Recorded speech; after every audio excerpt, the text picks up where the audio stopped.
Ladies and gentlemen, I am Redouane Dahmouni, the Vice President of StartUp Maroc, and I am very pleased to introduce Ali Amrani. He is an entrepreneur and innovation expert with more than 10 years in corporate and startup.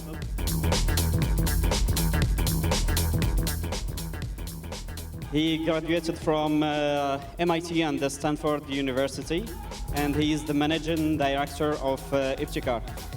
Gentlemen, please give a big round of applause to Ali Amrani. You have the mic. Thank you. Welcome to Silicon Valley Moroccan style. So there is a widespread that among all entrepreneurs and startups that Silicon Valley is heaven for startups. Easy money, easy success, easy exit. Is it true? We don't know. So for that we have four veterans of Silicon Valley, and I call Adnan, Omar, Akram, and Tariq.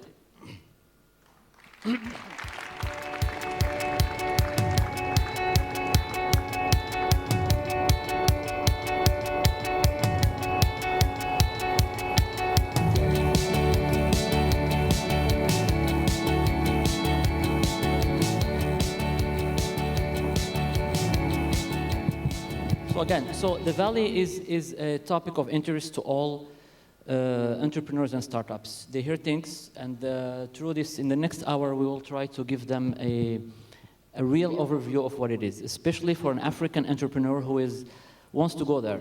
What are the elements of success? So I will first let the panelists introduce themselves. Omar, quick introduction, 1 minute. I'm a friend of Akram's. That's my quick introduction. That's enough. Okay, Omar Tezi, currently involved in a platform for incubation in Morocco. That is, we have in our portfolio about 7 or 8 companies right now. Some of them are starting to make it outside Morocco. Some of them are still local. We are involved in e-commerce, in payment, transactions, in big data, in a variety of different other activities. And we tend to start here locally, raise money locally, and then raise more money to actually, or help our portfolio companies raise more money to actually make it outside Morocco into bigger markets. Prior to that, because the topic is Silicon Valley, I spent a bunch of years in Silicon Valley. Got involved with some VCs in some due diligence work. Also worked for Oracle as chief evangelist, and created a company there called Orbion. And you were director at Meditel too, right? You were an executive at Meditel. Because they know Meditel. They don't know. I was 4 years EVP with Meditel here in Morocco. Perfect. The funny thing today is we're all friends. Actually, we all know each other for over 10 years. We used to have coffees together after work. Yeah, it's funny that the panel gets us all together. My name is Adnan Wassini. I'm the CEO of Secure Technologies Group, STG Maroc. And we're starting 2 new companies in Ivory Coast and Senegal. So STG Senegal and SDG CI. I spent over, since the topic, like Omar said, Silicon Valley, I spent also over 13 years in Silicon Valley. In 2008, I founded Secure Technologies Group with American partners. Now we moved into Morocco to start STG Maroc, and also to start the African adventure. Akram. Oh, it's me. One more time. Actually, it's funny. I'm going to introduce myself now, after showing up the whole morning here. My name is Akram Ben Bark. I guess you mentioned that. I'm a technology executive and entrepreneur. I was a former, when Omar was building his company, I was actually an investment banker at that time. He inspired me to become an entrepreneur. Right. But anyway, it's closed. It was Mark Benioff. Um, so basically, currently I am a director of business development at Quanergy, which is a LiDAR, very high technology startup in Silicon Valley. Startup, I mean, $1.5 billion startup. And that is kind of changing the world in its own way. I was the founder and CEO of Social IQ. I'm also the co-founder and current president of El Butula. How many of you know El Butula? Butula.com. Thank you, guys. Great. By the way, we're hiring, so the CEO is right there if you want to talk to him. Very happy with that El Butula experience, to say great success, and inshallah more successes in the future. Have a little bit of experience of both Silicon Valley and Morocco, and I hope to bring in some value with that. Thank you. Tariq? Tarek. Hello, everyone. My name is Tariq Tali. I am currently founder of a company called Talyware, and we do geo-presence validation using your heartbeat as an ID. So this is going to be used in the court systems. So if somebody is accused of being somewhere, this is like partnering with Moses for the Ten Commandments. Nobody can lie, so you always have the truth with you. Currently, also, I serve as the worldwide business development for an organization in Palo Alto. It's called VC Task Force. For those of you who want to really go and show off and see what Silicon is all about and pitch your product, you can go to vctaskforce.com, sign up, and they can actually, you can sign up for the next pitch, you can fly, and you can really try your chances. I've spent 26 years in Palo Alto area. I went to school over there, undergrad, and then also an MBA there, and I'm really excited to be here, and I will share with you my experience. Thank you. So, Adnan, you talked about STG. You launched in 2008, a few years.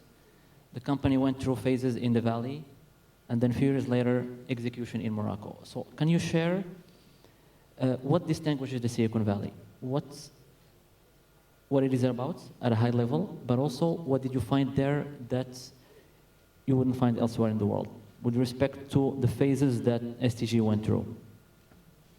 I think the number one thing is access to capital. It's huge. The difference between what you can get in the US and what you can get here, it's a huge difference. So access to capital, it's a huge thing. That's number one. The second thing is mentoring. Finding a mentor in the US, it's much easier than here. So that would help all of us. I think we're all entrepreneurs here and we all own startups, so to help us grow. I think that's a big thing too. Creating a team, since the atmosphere, everybody there thinks about startup. Everybody believes in the startup. So it's easier to build a startup. I think this is the main points for me between the US and Morocco. We'll speak about Morocco later on as we go. Tarek, you're on your second startup in the Valley. What would you add to what Adnan said with respect to the wide belief that it's easy to raise money, everybody succeeds? Is it true? Yeah, I think the environment allows for the big beliefs, like think big. Everybody has a chance. You will have a chance to really meet the big VC. It's really is up to you, whether you're credible, whether you can deliver. And they can really see it. So there is that kind of a culture that you will have a chance to meet a VC. All of you here, if you make it over there, you will meet 1, 2, 3, 4, 5, 6. The question is, can you really deliver? If you do deliver, you will get the money. So really is one of the things that happens over there. Between there and over here is the talent. There is talent also in Morocco. My first company, Salah & Click, all my teams were here. So Morocco has really a strong background in math. Moroccans are really superior when it comes to that one, so people can really learn quickly, something they didn't find in the Valley because it was very expensive. So unfortunately for me, I wasn't able to raise the capital back in Silicon Valley because I launched at a really bad timing, and then we can address that later. Okay, so Omar, around the same topic, your startup, Orbeon, that I know well, is service-focused, not product-focused. Can you talk with regards to the customer? It's a startup. Your customers were all giants in the tech, in the valley. Were there challenges? Is it easy for a startup to get into a big customer as a client? It's much easier actually to find customers when you're a startup in Silicon Valley, in the US, and domestic market is huge, than it is for a startup to find big customers in Morocco. In Morocco, anytime there's like a large deal, you have to show references, you have to show a bunch of things that necessarily a startup will not have when they get going. So in Morocco, it's harder to crack the equation. What's really special about Silicon Valley, as all of you know, is basically access to brains. I mean, UC Berkeley and Stanford being two very well-known universities, access to capital, access to VCs, capital is the same thing, access to building basically a team around you is much easier. I mean, finding talent here, an experienced talent that will take actually a company from a startup to a large scale. For a simple reason, not many companies have done it. I mean, if you take out all the banks and insurance companies and all these, the success stories are not everywhere. So my response to your question is, access to customers when you're a startup in Morocco is much harder than access to customers when you start up in Silicon Valley. Is it regulations, the mindset, the way large corporations are structured? I mean, okay, so another thing that I didn't mention in Silicon Valley is that the spirit there, I mean, the whole culture is about taking risks from the customer end and from the VC end and from people who want to start a company. All these people are willing to take risks. Here, nobody wants to get fired for taking a startup versus a large player, even multinational large players. That will bring, in the end, consultants from Egypt and other places, and like I'm talking about Oracles and IBMs and all these guys, and they'll choose that over a local player, no matter what your skills and products and IP can be. Typically, people tend to avoid taking risks. So that's the main. Another thing in Silicon Valley is that, I mean, when you fail once, twice, or even multiple times, it is not basically seen as lack of skills or problem in your curriculum or whatever. It's basically seen as you already made mistakes with somebody else's money. I'm gonna give you my money so that you can avoid making the same mistakes with my capital. So those are the things that you will never find basically in this environment. Like they say, the difference in the valley, the difference between success and failure is the money in your pocket. Anything else is the same. So we covered the customers, little bit finance, the culture.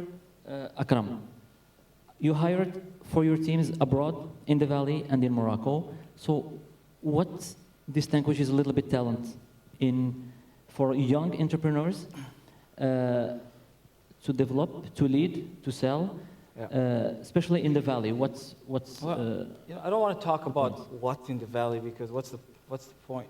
Just tell them what's in the valley. Just make them just want to pack and go. I think I want to focus on the fact of what needs to be done here to close the gap or to increase your successes. I think Morocco lacks talent in a big way. But the point is... So let me finish my point, and you can go for it. So in that, my hiring experience has been difficult. It's still very difficult to hire talents right now. So let's call it as it is. Let's not sugarcoat things, okay? So we need to get over this. We need to build strong companies, and there is no talent for it, okay?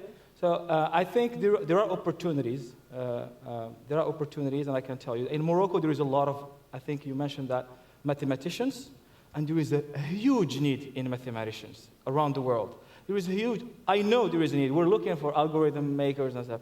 So we can start there, because between the people who are building startups in Morocco and mathematicians, there is no connection. Let's look for those mathematicians who are intelligent, who can resolve complex problems, and who don't need much to start with, except a computer. Okay? So, The going emphasis, back to the Akram. experience. So, Quickly, the situation in Morocco, Africa, we know. What I want you to emphasize on is what makes these young entrepreneurs there succeed. So prepare us for our young, ambitious entrepreneurs to go there. If they go there, what will they face? so we're talking about hiring, right? Yeah, exactly. But what Okay. profile? What is the So what I like about building the team there is Exactly, that the culture is already there. Here, like I was saying earlier with Hassan, when you are inviting somebody, you're excited, you come from the valley, first do the way you choose to dress here, dress down and stuff like that, or the way you know, when you share your idea, the person who you're hiring is focused on the salary. So that thing, the idea that is a pipe dream for them. It's like, I'm working with this guy, has this idea, I don't know what he's talking about, but he's doing, you know, he wants us to do that, okay? I don't think it's gonna work. So, and there is a lack of trust. They feel like you're exploiting them, or you're, you know, I had a person that I did everything I could with. And when things didn't work out, you know, we gave, you know, what do you call, a notice. But after we gave him or her what she needed, she sued me the next day. I was like, what the heck? What's going on here? There is a true lack of trust. The employer is seen as the bad guy, you know, and in US, people are working with you for free for many months and putting their hearts and soul into things. So it's easier, but right now, it's super competitive. You can't find anybody. There's nobody who has time. You don't even have time for coffee. You can't have. Nobody wants to listen to your idea either. So there is this flood of ideas and concepts. I mean, let's just be real. 20 years ago and now, it's a whole different atmosphere. The Silicon Valley is no longer the Silicon Valley of the 90s. When you used to go and you bring a napkin and they give you $100,000, it's no longer that. Now you need a balance sheet and you need numbers and you need creativity, a team. I mean, a lot of people here cannot make it to the Silicon Valley. Let's just be clear. And some of them can, some of them can't. We cannot just say in the Silicon Valley it's going to happen in here. No, I made it here. And I raise money here. So let's just not think everything happens there. I'm sorry. So we have to be real. Focus on the talent. Of course. I mean, there is talent here and there is talent there. We just have to find that talent. You have to make people believe. I mean, it's harder here than there, but you have to make people believe in your idea and pitch into it. The other point that's very important, it's mindset. There, everybody thinks it's a go, let's go do it attitude. We will here, get to this cultural topic. It's an important point. Here, the surrounding needs to help you to do that. I mean, if the surrounding we can change that, we can change the startups in Morocco. Okay, I have a small set of anecdotes that I will summarize in one little story. We lose a lot of people because, I mean, a lot of people, maybe 5%, 10% of our task force. But we lose people because their parents and their surrounding friends and ecosystem tells them that, why don't you go get a real job? This is not a real job. A startup is not. Go to a bank or the government or something like that is dependable and can last for a career or a lifetime. So believe it or not only do they not believe in equity, but you have to pay more than banks and insurance companies and government can pay to keep people because they don't consider it as a job. It's sad, but it's something I faced maybe half a dozen times where in a performance review, I am told that my family's putting pressure on me to get a real job, and being in a startup is not a real job. Of course, the issue of equity is not valued. I mean, when you want to give somebody stock options, they'd rather get short-term, immediate gains or salary or bonuses rather than bet with you on the future. And that's not very encouraging for a founder or for an incubator because you kind of rely on a bunch of people who don't believe in the future. Otherwise, they would have taken equity because it might be worth much more than that short-term salary thing, right? So just about talent, that's what I wanted to add, is basically getting talent is one thing. Keeping them when they get pressure from around, friends and family. Look at your cousin, he's working at a bank, and he's making, X and Y a month. So you have to match that and exceed it so that you kind of stay in the same league. So it's a whole chain of things, from the culture all the way to the talents throughout the life cycle. But Adnan started a discussion on raising money from a napkin. I'll start, we'll shift a little bit to financials, and Akram, I will shoot a question in a minute, but I'll start with a little story also. In '99, I was in grad school. First time I landed in the Valley for a job interview at Apple. After the interview, I went to a party with the Apple guys, with my classmates. We left with $50,000 in our pocket for a startup we had. 7 years later, that startup died. It's a hardware technology that became obsolete 6 months later, but it's normal. 7 years later, 2007, again, I built a startup with a more formal startup out of MIT, 5 high-level engineers, formal, with experience. It was in the software for the fashion industry, with even a deal with Zara as a client. I'm trying to say it's a much formal startup. For a year and a half, we were not able to raise money. From easy to completely almost impossible. So Akram, can you run us through the VC cycle that has been known in the Silicon Valley? Is it easy to get money? There is a wide belief that it's you go with a business plan, you get money. I'm sure it's not the case. Yet we know there is money. In the last 5 years, startups in the Valley raised $35 billion. So there is money. What does it take to get it? Is it easy? Is it hard? Well, I can tell you I was not able to raise money for my company last year. So it's funny because the answer is not easy or hard to raise money. The fact is there is a lot of money. So you mentioned $35 billion were invested in startups across different stages. So there is tons of money in startups. But imagine here, there is a bottleneck here. If I put pressure here, the water is going to be here. So the pressure is going towards, to the right where there is no bottlenecks. I think the fact that technology has been so commoditized that anybody could get started has moved the pressure from the startup field. So that's why investors are looking for traction, ideas. This is all over the place. Startups are burgeoning in Philippines, in India, in China. So we're past this. Is there money? There is. But for what and for whom? What are you selling? I lived there. Last year I was trying to raise money. But, I'm competing with 2,000 other entrepreneurs, who have great ideas. Some are product managers from Google, from Facebook. They're done. They want to try something new. So there is money, but there is tons of competition. So that's why if you come from a different country to Silicon Valley, you're increasingly getting, you have more competition than the local ones. Nobody knows you, and you don't know the market very well.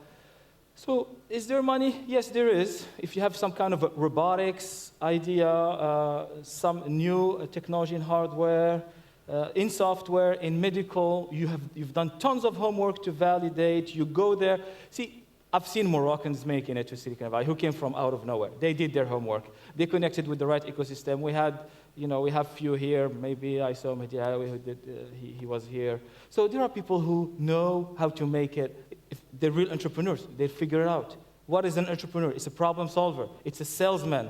A strong problem solver and a strong salesman. Okay? So, they have to go leverage every single resource they have, right? So they have to leverage all the resources. Now it's so, it's much easier for a Moroccan here in the US to be in Silicon Valley than a Moroccan living in Silicon Valley to raise money. You have all those US-funded organizations here. You have those the MIT global startups and the Endeavors, and they give you workshops, they teach you, they connect you. Endeavor gives you, with Amin Hizaz, we had really great connections. So if you do your homework, you don't need anybody. I mean, just leverage this ecosystem. I think Moroccan entrepreneurs, I keep hearing, this is a third world country and we don't have money and all that stuff. I think Moroccan entrepreneurs in this time are the luckiest, one of the luckiest entrepreneurs in the world. They're lucky to have those funds. They're lucky to have these ecosystems. You know, this relationship between Morocco and Silicon Valley that connects them so quick with, you know, I am the founder of TechWadi, and I didn't know that TechWadi had connections with MIT startups last year. I was really amazed by the amount of how Dr. Osama Hassanin took it since we left it, and they made it so easy for those Arab entrepreneurs and all African entrepreneurs, by the way. You become Moroccans when you have great ideas, so don't feel bad. I'll let Adnan. So I think there is money, but for the right investors. It's not like VCs make great decisions, you know? It's timing, it's not like who would think that Facebook is a great idea? It's just great timing, you know? MySpace was a little bit too early, right? So there is money, you but for talked the right about person. raising money in the US. Can you talk about specific cases? Who did you meet? How did it go? Did you raise money, and why not? Why yes? I don't know if you guys have seen a show called Shark Tank. It's as it is. As you see in Shark Tank is as you meet VCs in the US. Same questions. Do you have a product? Who's your team? Have you sold that product? How much money you make? What's your profit margins? I mean, a lot of these questions. I mean, you have to pass all that. So you have to be ready for all that before you go meet any VC, here or in the US. I mean, in the US, right, I mean, a lot of people think Silicon Valley is a spot to go for technology. Everybody can get money there. So it's not only here, it's anywhere in the world. So imagine how many people are going to the Silicon Valley looking for that money. And how many VCs are available for these people? How much time you need to wait to meet these VCs? How much money you have to stay in the Silicon Valley? It's very expensive. It's not like Morocco. I mean, rent is $2,000 a month. I mean, there is a lot of things you have to figure out before going to the Silicon Valley. For me, I used to live in the Silicon Valley, so I lived there. I used to work there. I was a finance director for BMW, and at the same time, I created my startup. So I had time. I had to study income. At the same time, I was looking for capital. So I had enough money to sustain my life so I can start a startup. If you go from here, whatever money you think it's not enough once you go there. So I met VCs over there. It took a lot of time. We started with one idea. We'd finish up with, we changed it like 13 times or 14 times. We keep flipping. This is not my first startup. This is my 8th startup. For 7 startups, I didn't get money. I got it in the 8th one. So it takes tenacity. It takes wanting and believing in that idea to get it. It's not just you're going to spend 2 weeks in the Silicon Valley, and you're going to come back with a check. Not going to happen. Omar, you also raised money for Obeo. Can you share specific experience? Yeah, I was lucky to raise in Morocco, in Dubai, and in the US. So the stories are very different. VCs in Silicon Valley also compete for startups who are going to make it. And the people who get money easily are the people who don't need that money to seed or to found their startups. They're the people who have already made it a few times. When you make it a few times in the Valley, typically you're sitting on a couple $100 million, if not much more. So you don't necessarily need it, but you get the VC for other reasons than the capital. We will talk about that maybe later. And so basically, the raising money in Silicon Valley, if you have not made it a couple of times, so now how do you crack it to make it the first time is another question. But it is not easy. It is very complicated, and the old days where just by knowing the guy and and you get access to seed and then business angels and then Series A and so on, that smooth story is gone. Now, even though capital is really available, it doesn't get allocated very easily to just any startup. So that's one thing. That said, I mean, I'd like to just say one word that I heard kind of from Adnan and Akram. If I am a Moroccan startup, I would never go after the US market right now. I mean, there's so much to do, and the topic is Africa now.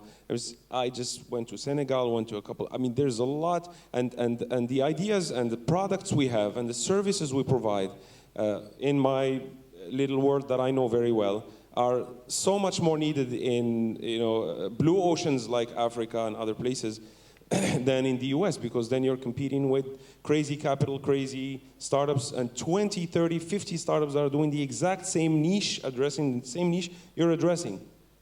So if you believe in that red ocean, blue ocean theory, going south or east, which is what we're doing with a couple of our companies, is much more efficient, in my opinion. And also, there's less competition when you talk to the VCs in Dubai than talking to, or even getting to talk to Andreessen Horowitz or one of these Greylocks or big guys. I mean, getting a meeting is a big issue. You can still do it. We have access and so on. But getting their capital, you have to pass 20,000 layers of things. Doing it in other places is much easier, in my opinion. Even from a market and customer perspective, not just from raising money perspective, it's easier to go south and east than going to the US. Not going to the US from a customer point of view or from a VC point of view?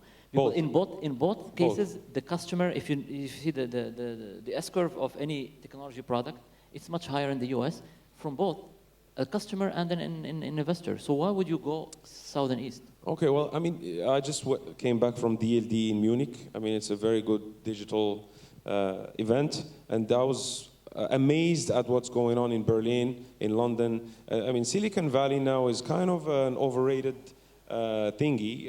If you're not there and came out of Stanford and doing a few things, I mean, I would not go there just to raise money or to make it, because you will be just out of luck very, very quickly, and it costs so much money to get there and to stay there and to live there and to hire there and to rent office space. I mean, it's just insane. For what? I would not recommend to the audience that the first reflex, oh, Silicon Valley is great. I mean, if you want to get a job, it's great. There's a huge need for brains, and you can gather some experience, maybe improve your resume and so on. But if you want to succeed as an entrepreneur, planet Earth is so rich and wide and big and large that there's a lot of other opportunities to go after. And in our case, where we're going is south and east from here, raising money in places where we have less competition, where our products are taken into consideration and valued and appreciated, and we can also sign a few customers before we go see these investors, much more easier, and so on and so on. Sales cycle is shorter for us in these places than it would be in the US, coming from here or from Africa in general. This actually leads us to the next phase or next part of the discussion. Many around the world believe that, in what you said, maybe the Silicon Valley is losing its edge, maybe not, but for sure money is there. But through these phases, the Valley evolved from a startup hub to more of a scale-up hub. So can you, Akram, emphasize on versus starting but going to scaling up? What does the Silicon Valley give you in terms of network, expertise, access to going global that you don't find elsewhere? We see a number of startups. You mentioned one of them earlier that it was successful here. Then it went for scaling up to the Valley. So can you briefly about specific points on scaling globally? Well, first of all, Silicon Valley is definitely not losing its edge. Definitely not. Actually, right now, when you have the right business, is where you want to be. And of course, there is great funding, great resources, very, very hard to find. It's an ecosystem that you cannot mimic. Okay? So it's going to be very hard. Right now, you're going through cycles. I think the cycle of innovation is ending. The cycle of boom is ending right now, where 4 or 5 years ago, I think we're kind of disagree with that now. About 5 years ago, you still could raise money based on a napkin if you're an ex-Facebook or Google. Some people, there is so much money that investors need to start investing at some point. They invest in ideas with very unique people who failed enough, who had some successes. And now the cycle is fading. As I have told many of you who were looking to raise money and asked them to come to the Valley, told them next year is going to be very hard. It's not going to be as easy as 2015. So if you want to raise now. Now investors are going to be very tough on valuations. You're not going to see those crazy Uber valuations. They're going to start looking at balance sheets. It's always, I lived 2 cycles. I lived the 99.com.gone cycle, and this one, I'm living it. And I can tell you for our company, for example, where I am right now, we have a $200 million round and we're oversubscribed, so there is tons of money for the right ideas. So for scaling up, I think it all depends on your market. You have an enterprise software that you started here and you think software companies will use it in the US, that's what you can scale up. But if you were doing Hemizet here, you're not going to scale up Hemizet in the US, right? So you can expand where the market makes sense to you in the Arab world, because this is an idea that already exists there. So there is no model that you can really clear out. I think the model where this is that you should have a great education system. Those are the universal rules that are not going to change, right? Great universal education system. And connect that education system with the startup ecosystem here. I'm very interested about the mathematician thing because it's the easier. In school, thank God with my experience, I got to meet some talented developers. I think in Al Butula team we have one of the most talented developers in this country, and other players, they know that. So in software, it's hard because you don't give opportunities to develop and code in university. But math is the cheapest thing, but guess what? Right now, mathematics is very valuable. So let's start there, the education system, startup ecosystem, and then everything else we'll learn. We'll learn through trial and error. So, Tarek, we talked about this earlier, but Akram said that Silicon Valley is not for scaling up for every kind of enterprise or startup. He talked about a few examples. In your mind, what is the right model or startup that can scale up in Silicon Valley? Is it technology-based? Is it science-based? Is it manufacturing-based? What is, living there for more than 20 years and having gone through a number of startups, which ones fit the culture, the environment, to go through the whole cycle of scaling up from the Valley? Yeah, I think what we've seen right now is we have a lot of machine language, M2M, machine-to-machine language. We've got companies like Cloudera, Hadoop, and this is based, again, on algorithms. You need a lot of data scientists. So all of you over here, really, there is a lot of demand for data scientists and for algorithms and for packages that does smart stuff. And so for scaling today, this is what's needed. All these companies are using companies like Nutanix. There is no more worrying about being elastic or how many servers you need. It's just a click, and it's auto-click, and it's done. So as far as IT automation for scaling today is available, I think in the US there is a lot of experience there. This is what's so good about, in Silicon Valley, you can hire from other companies. So if you're going to scale for a startup, you have to make sure that you have somebody on board who has already scaled. It's not a place where you're going to learn something new because you've got VC money and everybody's calling you, how you doing? Well, what are some of the issues you're facing? You don't want to say, well, I have somebody who's new. But you have to have somebody who has done it before. And then this is some of the things I want to share with you guys is the new world, the machine-to-machine language, algorithms. Everything is automated and learn it. And if you have a startup companies, really it has to be part of your platform. So Cloudera, Hadoop, Nutanix, all this kind of tools.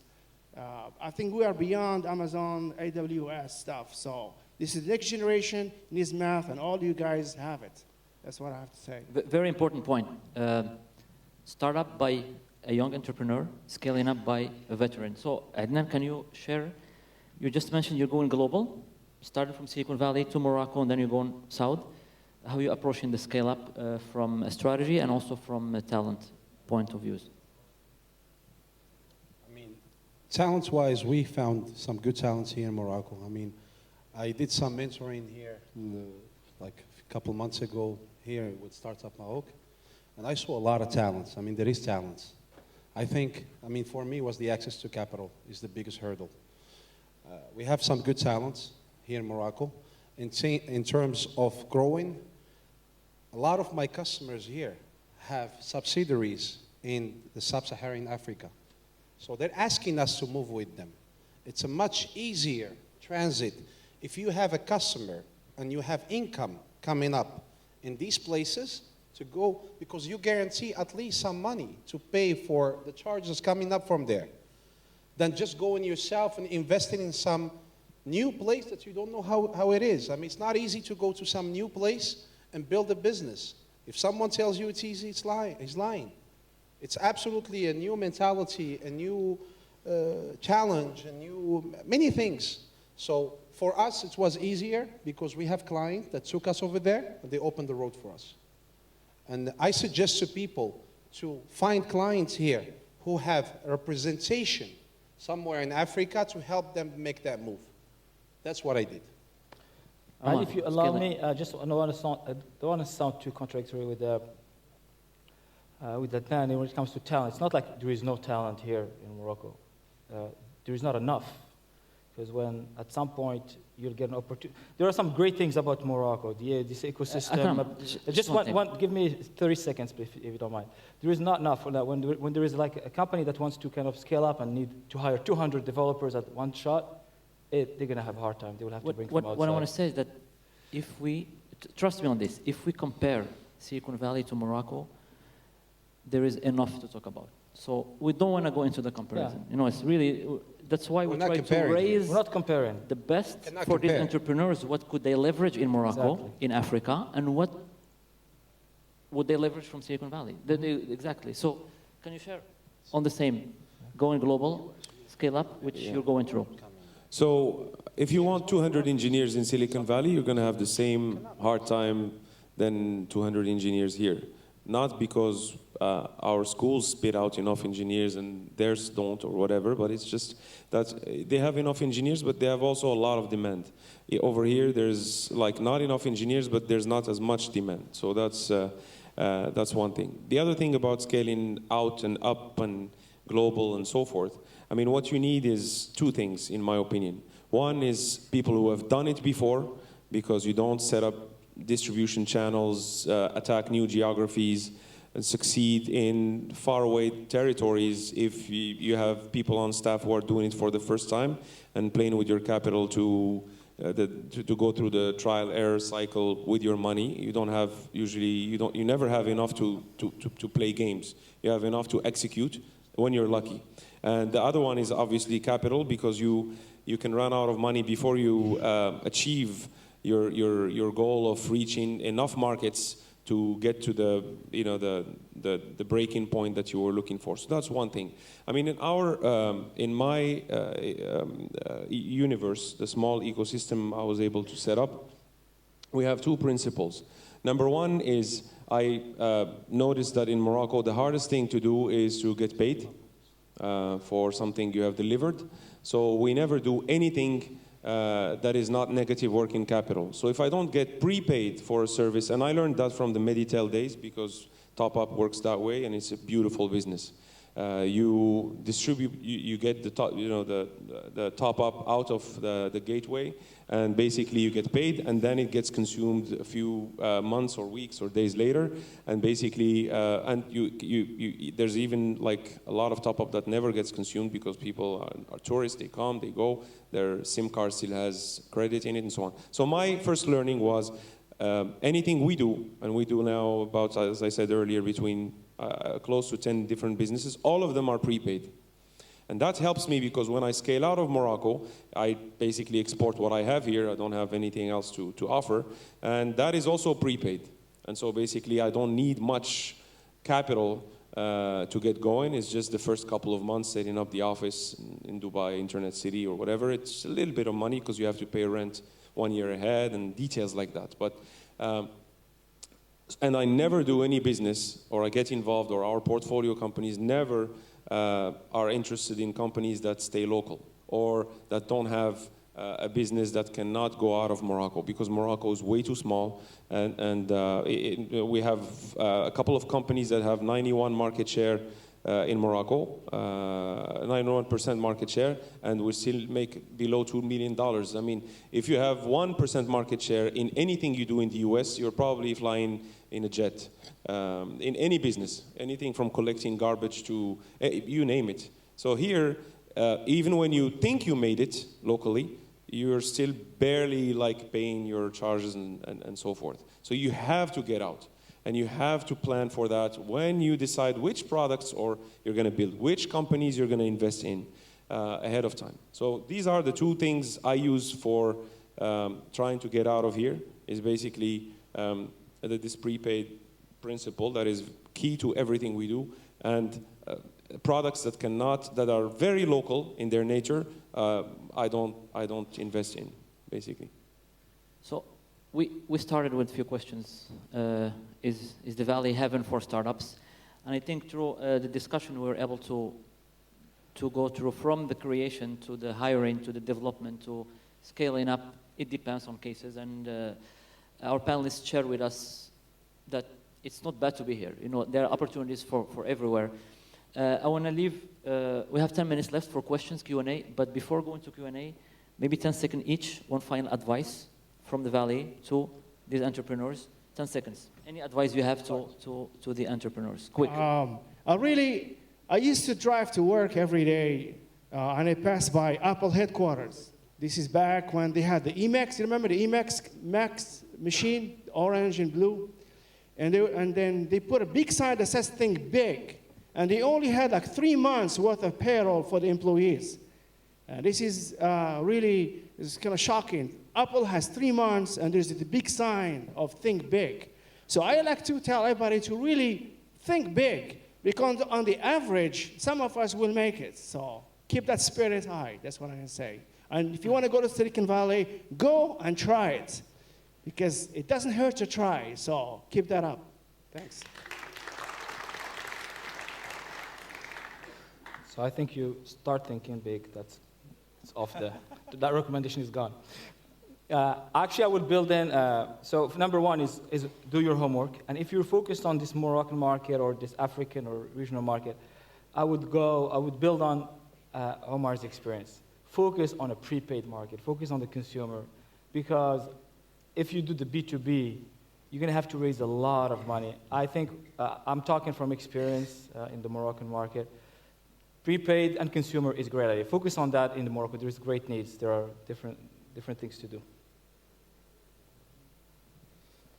I think my advice to everybody here is to get out of the negativity that's surrounding a lot of Moroccan entrepreneurs. Don't listen to anyone. If you believe in something, just go ahead and do it. If you believe you have a good idea, pitch it. Don't be afraid. Don't listen to people who ask you to go and get a salary instead of your dream job, to create value. If you believe you have a solution for a problem, and you believe you can add value to something, pursue it. Pursue it and you're gonna make it. It's just a matter of time. If you're not gonna make it today, you'll make it tomorrow. But just do it. Believe in yourself. That's the only thing I would say. Okay, I heard Apple and I heard believe in yourself. I think Steve Jobs said, stay foolish, stay hungry. A little bit of foolishness is always what made the Sergey Brin and all these guys come out of Stanford and think they can kill Yahoo. If they had thought about it long enough, they would never have started Google, because there were enough search engines back then, Lycos, Alta Vista for the older ones with gray hairs, and Yahoo and so on. So I think that for African entrepreneurs, there's a lot to do in Africa. A lot of companies that are actually now raising or have raised money in Europe or in Silicon Valley are trying to address our market. So why let them win in the market where we are local and where we have all the credentials to be winners? In my opinion, we have to address the African Arab market because it's still a blue ocean. Capital is easier. Headquarter your company in a place where you don't have to pay a fortune and a leg to rent an office and so on, and get going. And I think that my advice to you guys would be, look closer. I mean, if Silicon Valley is a dream, then go get a job and then maybe see how it works. then maybe find a small bunch of smart people like yourself, found a company and get going. But I would not try to take an African business who's starting or still weak and vulnerable over there, because it's going to create some kind of challenge that is hard to overcome. So that's the first advice, is there's enough stuff to be done here. Why go to Silicon Valley? I mean, the market, when companies in Silicon Valley try to address the US market first and then other markets, these other markets are right here where we are. And so if you look at Saudi Arabia, it's a huge market. Egypt is a huge market. Granted, it's not, Saudi Arabia is not Africa, but African companies like ourselves are going there. And those are markets that a lot of American companies are starting to try to address. And it's easier for us to address those markets for obvious reasons. So yes, believe in yourself. Don't necessarily follow what everyone else is doing. I mean, if ultimately what you want to do is be in Silicon Valley, then go to apply for Y Combinator or one of these large incubators. They give seed money and they tell you what to do. Soft skills, very important. How to set up your slides, how to set up your business, your balance sheet, your P&L and your forecasts, and how to talk to the VCs and introduce you to VCs, and so on and so forth. Go to an incubator, apply for an incubator, get in, and get launched from there. But like going like that and starting with large VCs like Index or Accel or Venrock, Redpoint, all these guys, they might listen to you if you're lucky, but if they do, you have a super small chance. So there are steps to respect if you want to make it there. But I think I would start, if I tell you something I'm not doing, I would not be credible. So basically what I'm doing is looking near me before even though I know what Silicon Valley looks like, I'm interested in this market and around me before I think of coming back. Thank you all. So we have about 5 minutes left, and I would like to open questions. So questions for everybody.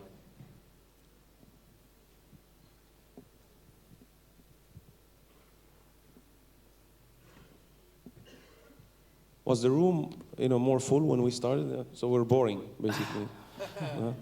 No? Okay. Oh, thank you. Okay. Maybe they fell asleep and I don't see them. They're below the seat level.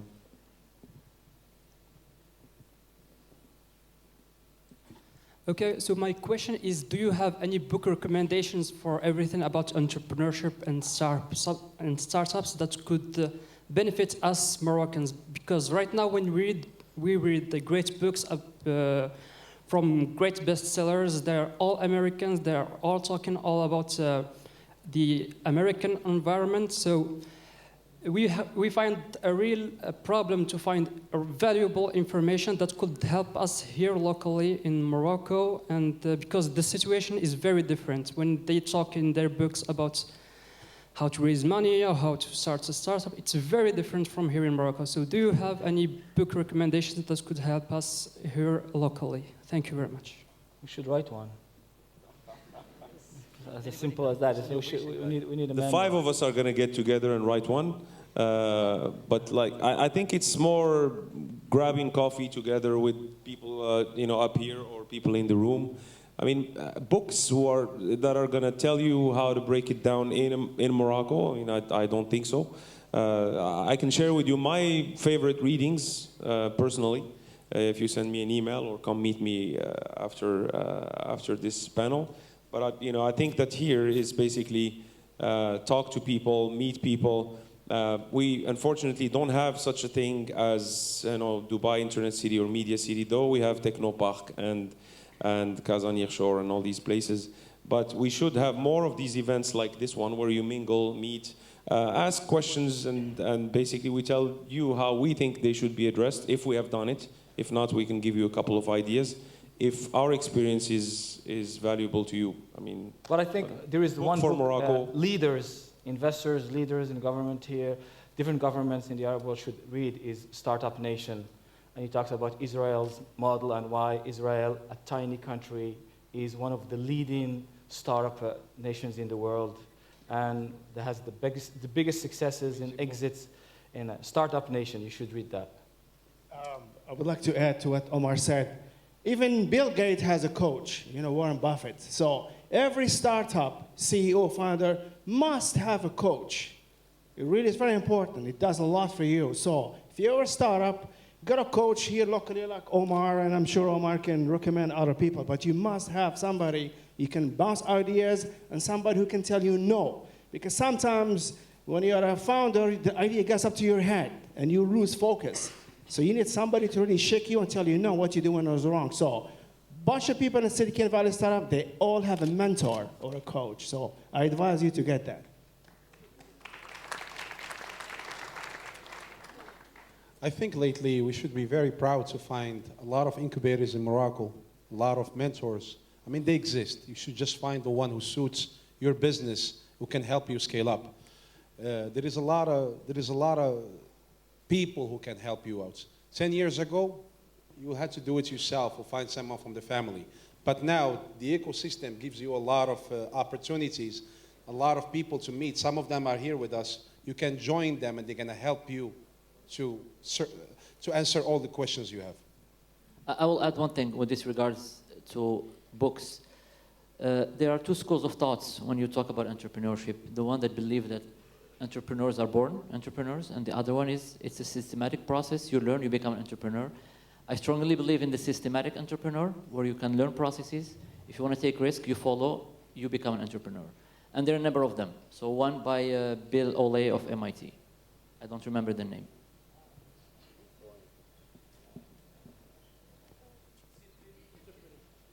Disciplined entrepreneurship, disciplined entrepreneurship, exactly.